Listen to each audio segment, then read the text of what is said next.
প্রিয় দর্শকবৃন্দ, আমি এখন চায়ের রাজধানী খ্যাত মৌলভীবাজার জেলার প্রবেশ মুখে দাঁড়িয়ে আছি।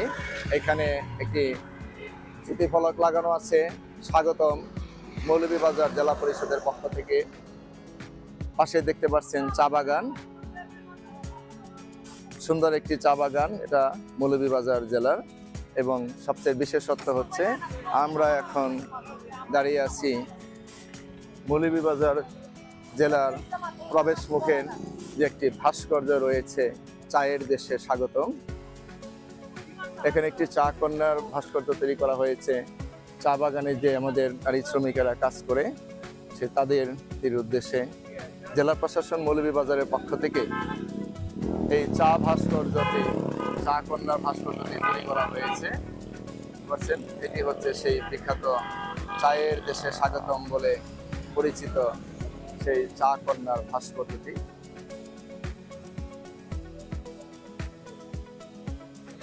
এই চা কন্যার ভাস্কর্যটি তৈরি করেছে সাতগাঁও চা বাগানের পক্ষ থেকে। আপনাদেরকে আমি এই চত্বরটি দেখাচ্ছি।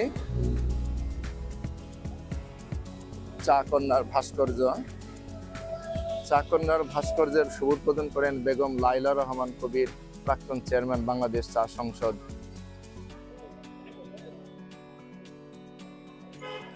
এখানে পাশ দিয়ে সাতগাঁও চা বাগান রয়েছে এবং আপনারা দেখতে পাচ্ছেন অনেক মানুষ এখানে বেড়াতে এসেছে, পর্যটকে মুখরিত এখানে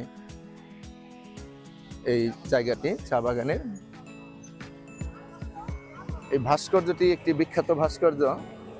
যারা এই মৌলভীবাজার জেলা বা শ্রীমঙ্গল যারা চায়ের বাগান ভ্রমণ করতে এসে থাকেন, তারা এখানে এসে এই চা কন্যা ভাস্কর্যটির এখান থেকে তারা ছবি তুলে থাকেন, সেলফি নিয়ে থাকেন।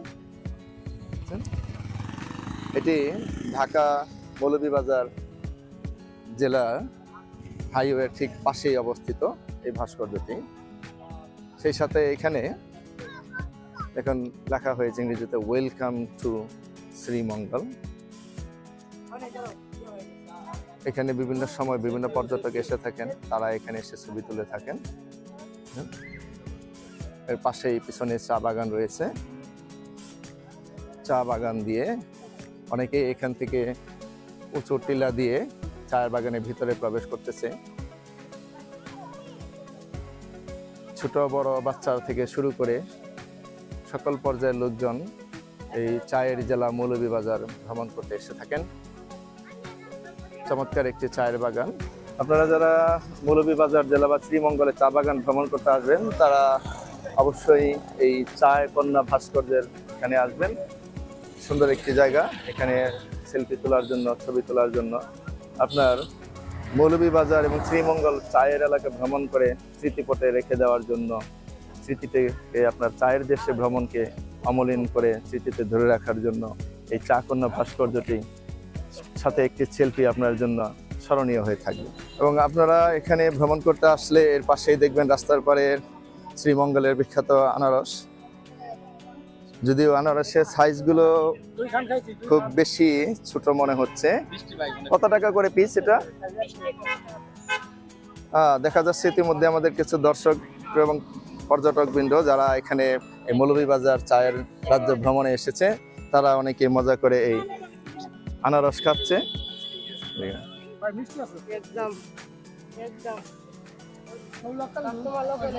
একদম কত টাকা?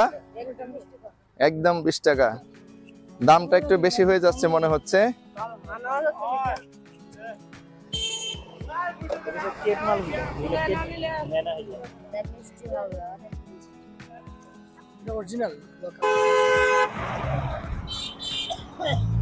মৌলভীবাজার চা কন্যা ভাস্কর্যের সামনে থেকে এখন একটি আনারস খাওয়া হবে। আনারস কাটা হচ্ছে, বুঝতে পারছেন, 20 টাকা দাম। যদিও আকৃতিতে খুবই ছোট, কিন্তু মিষ্টি হওয়ার কথা। দেখা যাক, আমরা একটা আনারস এখান থেকে খেয়ে দেখি এটা কতটা মিষ্টি হয়। এই হচ্ছে আনারস, শ্রীমঙ্গলের বিখ্যাত ছোট্ট আনারস। যদিও মনে হচ্ছে সাইজের তুলনায় দামটা একটু বেশি, তবে আমরা এটা খেয়ে দেখি কেমন লাগে।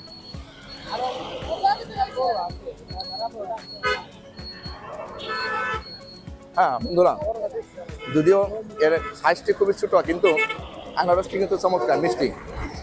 এই দুপুরে রোদের মধ্যে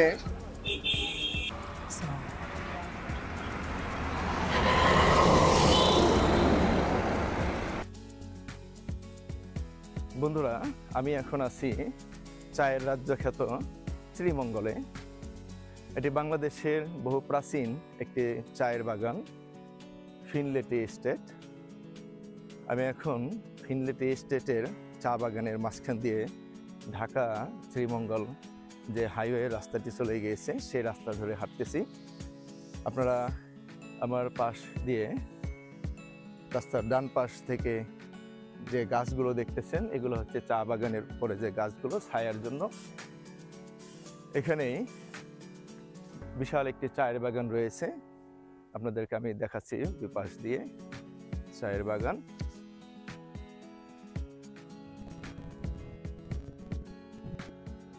বন্ধুরা, আমি আপনাদেরকে চা বাগানের থেকে স্বাগত জানাচ্ছি। আপনাদেরকে আমি এখন চা বাগানের ভিতরে আছি। চা বাগানের ভিতরে থেকে আপনাদেরকে এই চা বাগানটা দেখাচ্ছি। ফিনলে টি এস্টেটের এটি ড্রাগন টি এস্টেট, এর মালিকানা হচ্ছে ফিনলে চা বাগান।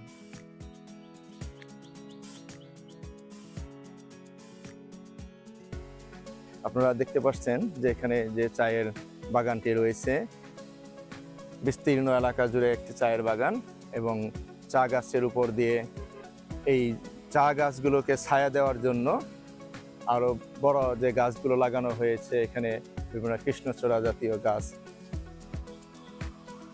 বা কড়ই গাছ জাতীয়। দেখতে পাচ্ছেন যে এটি হচ্ছে বাংলাদেশের বিখ্যাত একটি চা বাগান। এটি হচ্ছে ফিনলে চা বাগানের একটি বাগান।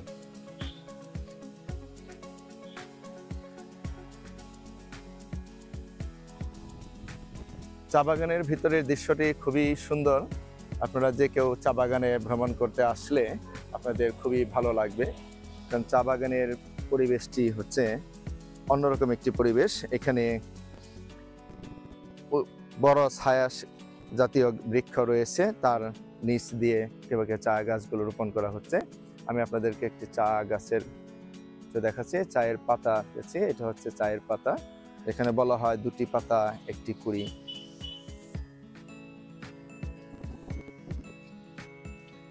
এখানে প্রতিদিন ঢাকা থেকে এবং দেশের বিভিন্ন প্রান্ত থেকে লোকজন, ভ্রমণ পিপাসু যারা পর্যটক রয়েছে, তারা এই চা বাগান ভ্রমণ করতে আসেন।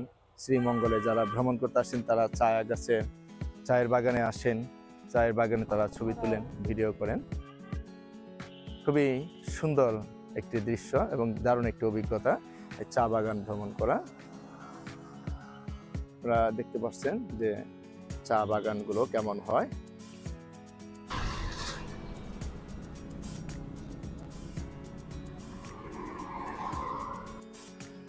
তো বন্ধুরা, আশা করি আজকের ভিডিওটি আপনাদের ভালো লেগেছে, এবং যারা ইতিমধ্যে আমার চ্যানেলটি সাবস্ক্রাইব করেছেন তাদেরকে ধন্যবাদ জানাচ্ছি, এবং বাকি সকলকে আমার চ্যানেলটি সাবস্ক্রাইব করে এবং আরও বেশি বেশি লাইক কমেন্ট করে আমাকে আরও উৎসাহিত করার জন্য অনুরোধ জানাচ্ছি।